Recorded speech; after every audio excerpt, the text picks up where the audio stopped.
ظہیر الدین بابر کو ایک دفعہ جان بچانے کے لیے اپنی بہن کی شادی شیبانی خاندان سے کرنی پڑی اور یہی بہن 3 سال بعد مردہ حالت میں پائی گئی۔ اس نے ہندوستان پر 5 دفعہ حملہ کیا لیکن ہر دفعہ ناکام ہوا۔ راجپوت سردار رانا سانگا کے ساتھ اس کی جنگ ہوتی ہے اور رانا سانگا وہ ہے کہ جس نے ایک دفعہ بھی زندگی میں شکست نہیں کھائی۔ بابر نے ایک دفعہ ایران کے صفی خاندان سے مدد مانگی اور اس نے اپنے آپ کو شیعہ مسلمان بھی ظاہر کیا۔ حکومت کے خواب دیکھنا چھوڑ دیے، لیکن پھر یوں ہوا کہ اس کی ملاقات ایک بڑھیا سے ہوتی ہے۔ اس نے اسے ایک ایسی کہانی سنائی، بابر کو ایک دفعہ حکومت کا خواب دوبارہ دیکھنا پڑا۔ ظہیر الدین بابر 23 فروری 1483 کو موجودہ ازبکستان کی ریاست فرغانہ میں پیدا ہوا۔ اپنے والد کی طرف سے ظہیر الدین بابر کا تعلق منگول نسل کے ایک ترک نژاد قبیلے برلاس سے تھا۔ 5ویں پشت پر جا کر ظہیر الدین بابر کا سلسلہ نسب امیر تیمور سے مل جاتا ہے۔ ان کی والدہ کا نام قتلگ نگار خانم تھا اور سلسلہ نسب 14ویں پشت پر جا کر چنگیز خان سے مل جاتا تھا۔ ظہیر الدین بابر کی رگوں کے اندر ایشیا کے 2 عظیم فاتحین امیر تیمور اور چنگیز خان کا خون شامل تھا۔ امیر تیمور کی وفات کے بعد اس کی ریاست چھوٹی چھوٹی ٹکڑیوں میں بٹ گئی۔ ان میں ایک ریاست فرغانہ تھی جس کے سردار عمر شیخ مرزا ثانی تھے اور یہی عمر شیخ مرزا ثانی ظہیر الدین بابر کے والد تھے۔ ان کے انتقال کے بعد ظہیر الدین بابر حکمران بنا اور صرف 11 سال کی عمر میں۔ اس کی سلطنت کے آس پاس کے زیادہ تر علاقوں پر اس کے چچاؤں کی حکومت تھی اور انہوں نے شروع سے ہی ظہیر الدین بابر کا جینا حرام کر دیا۔ سمرقند پر اس وقت اس کے پھوپھیزاد بھائی کی حکومت تھی اور تمام شہزادے اس ایک شہر سمرقند پر حکومت کرنے کی خواہش رکھتے تھے۔ صرف 15 سال کی عمر میں ظہیر الدین بابر نے سمرقند پر چڑھائی کرنے کا فیصلہ کیا۔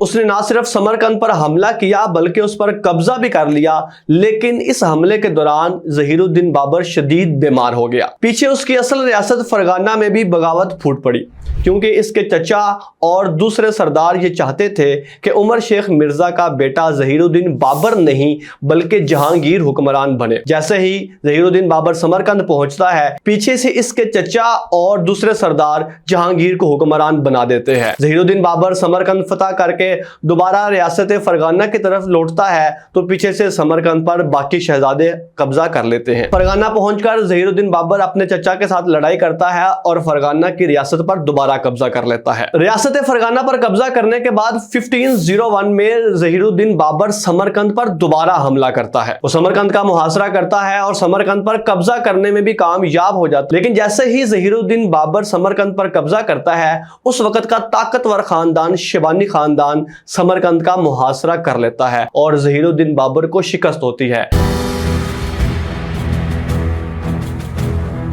حالات یہاں تک پہنچ جاتے ہیں کہ ظہیر الدین بابر کو اپنی بہن کی شادی شیبانی خاندان سے کرنی پڑتی ہے تاکہ اس کی رہائی ہو سکے۔ یوں سمجھ لیجئے کہ وہ اپنی بہن کو ایک طرح سے قید میں دے دیتا ہے۔ سمرقند پر دوسری دفعہ قبضہ کرنے اور اس کو ہاتھ سے کھونے کے بعد ظہیر الدین بابر دوبارہ فرغانہ کی طرف لوٹتا ہے، لیکن اب کی بار اس کو شکست ہوتی ہے۔ نہ اس کے پاس سمرقند رہتا ہے اور نہ فرغانہ رہتا ہے۔ 1502 میں تاشقند میں اس کے ماموں کی حکومت ہے۔ ظہیر الدین بابر فرغانہ اور سمرقند دونوں کھو دینے کے بعد اپنے ماموں کے پاس تاشقند میں چلا جاتا ہے۔ تاشقند میں وہ ایک سادہ مہمان کی حیثیت سے گاؤں میں رہتا ہے، اپنے سارے خواب چھوڑ دیتا ہے کیونکہ اس کو مسلسل شکست کا سامنا کرنا پڑتا ہے۔ اسی دوران ایک ایسا واقعہ ہوتا ہے کہ جو ظہیر الدین بابر کی زندگی ٹوٹلی بدل کے رکھ دیتا ہے۔ بابر جن دنوں اپنے ماموں کے ہاں مقیم تھا، وہاں پر اس کی ملاقات ایک بڑھیا سے ہوتی ہے۔ یہ بڑھیا 111 سال کی عمر کی ہے اور اس بوڑھی خاتون کے کچھ رشتہ دار تیمور بیگ کے لشکر کے ساتھ ہندوستان گئے تھے۔ یہ بات اس کے ذہن میں تھی اور یہ قصہ وہ بچوں کو سنایا کرتی تھی۔ اس بڑھیا نے ظہیر الدین بابر کو بھی اس کے بزرگوں کے کارنامے سنائے تو بابر کی امیدوں کی دنیا روشن ہو گئی۔ اسے اپنے خواب پورے ہوتے ہوئے نظر آئے اور اس کو سمجھ آیا کہ اگر میرے آباء و اجداد ہندوستان جا سکتے ہیں تو میں کیوں نہیں جا سکتا۔ ہندوستان اس وقت سونے کی چڑیا سمجھا جاتا تھا۔ بابر نے ہندوستان کو فتح کرنے کا خواب سوچا،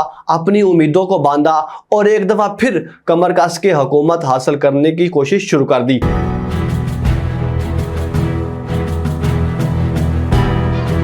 1504 میں اس نے کوہ ہندوکش کے علاقوں کو عبور کیا اور کابل پہنچا۔ کابل میں اس وقت ظہیر الدین بابر کے چچا الغو بیگ ثانی کی حکومت تھی۔ الغو بیگ ثانی کی وفات کے بعد عبد الرزاق شیر خوار بیٹا حکمران بنا، لیکن در حقیقت حکومت جو تھی وہ اس وقت کے مکین بیگ کے پاس تھی، جسے مقامی لوگوں نے قبول نہیں کیا۔ بابر نے کابل پر حملہ کیا اور مکین بیگ کو شکست دے کر کابل غزنی کے علاقے میں اپنی حکومت کی بنیاد رکھی۔ بابر نے ہرات کے سلطان حسین مرزا بیکرا کے ساتھ ازبک شیبانی کے خلاف بھی اتحاد کیا، لیکن یہ اتحاد زیادہ دیر تک نہ چل سکا، کیونکہ 1506 میں بابر ہرات میں ہی تھا اس وقت سلطان حسین مرزا کا انتقال ہوتا ہے اور یہ اتحاد ختم ہو گیا۔ بابر ہرات کو چھوڑ کر کابل واپس آ گیا اور ہرات پر بھی شیبانی خاندان کا قبضہ ہو گیا۔ فرغانہ، سمرقند اور اس کے بعد ہرات بھی بابر کے ہاتھ سے نکل گیا۔ ہرات کے نقصان کے بعد تیموری خاندان میں صرف ظہیر الدین بابر ہی باقی بچا تھا کہ جس کے پاس کابل کی حکومت تھی، اسی لیے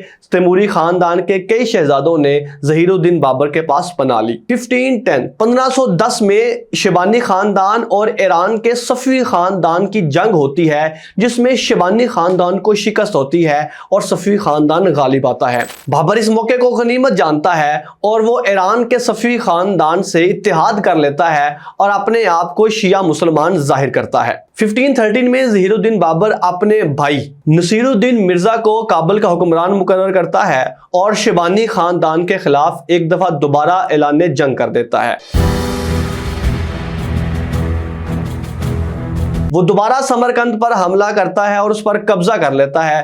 نہ صرف سمرقند بلکہ بخارا پر بھی ظہیر الدین بابر قبضہ حاصل کر لیتا ہے۔ اسی دوران شاہ اسماعیل نے بابر کو اپنی بہن خانزادہ سے ملایا، جسے حال ہی میں انتقال کر جانے والے شیبانی نے قید کر رکھا تھا۔ سمرقند اور بخارا پر تیسری دفعہ قبضہ کرنے کے باوجود بھی شیبانی خاندان شکست دیتا ہے ظہیر الدین بابر کو اور سمرقند تیسری دفعہ ظہیر الدین بابر کے ہاتھ سے نکل جاتا ہے۔ 1514 میں ظہیر الدین بابر دوبارہ کابل واپس آ جاتا ہے۔ ترکستان، سمرقند، ہرات، بخارا اور کابل کے علاقے میں مسلسل شکست کی وجہ سے بابر نا امید ہو گیا۔ بابر شہر پر شہر فتح کرتا اور پھر کھو دیتا، ایک علاقہ فتح کر کے دوسرے کی طرف بڑھتا تو پچھلے علاقے کے لوگ بغاوت کر دیتے یا اس وقت کا طاقتور شیبانی خاندان اس سے وہ علاقے چھین لیتا۔ ترکستان کے علاقے میں بابر کی دال گلتی ہوئی نظر نہیں آ رہی تھی اور کابل اتنا ترقی یافتہ بھی نہیں تھا کہ جس کی وجہ سے بابر کو اس قدر مال و دولت حاصل ہوتا کہ اس کی ریاست مضبوط ہوتی۔ تیسرا، اس کے ذہن میں اس بڑھیا کا خواب تھا کہ کس طرح بابر کے آباء و اجداد نے ہندوستان کا سفر کیا اور بابر یہی خواب لیے ترکستان کو چھوڑ کر، کابل کو چھوڑ کر ہندوستان کا رخ کرتا ہے اور یہاں سے تاریخ کا ایک نیا رخ شروع ہوتا ہے۔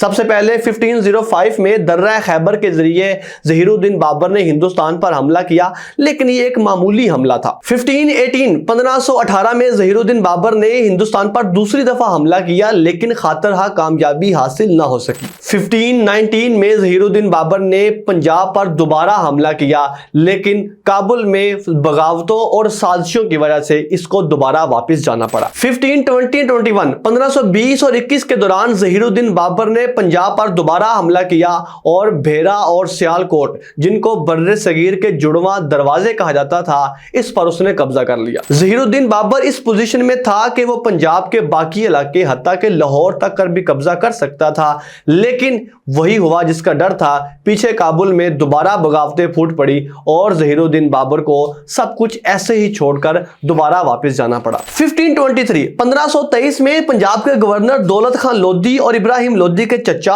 علاؤ الدین لودھی کی طرف سے ظہیر الدین بابر کو دلی سلطنت پر حملہ کرنے کی دعوت موصول ہوتی ہے۔ ایون کہ سکندر لودھی کا بھائی عالم خان لودھی بذات خود بابر کے دربار میں جاتا ہے اور اسے ہندوستان کی سیاسی صورتحال کے بارے میں مکمل بریف کرتا ہے اور اس کو ہندوستان پر حملے کی دعوت دیتا ہے۔ ظہیر الدین بابر ہندوستان پر حملہ کرتا ہے، سیال کوٹ اور بھیرا کے علاقوں پر اس کا قبضہ پہلے ہی ہے۔ وہ پھر لاہور پر حملہ کرتا ہے اور دولت خان لودھی کو شکست دینے کے بعد وہ پورے پنجاب پر قبضہ کر لیتا ہے۔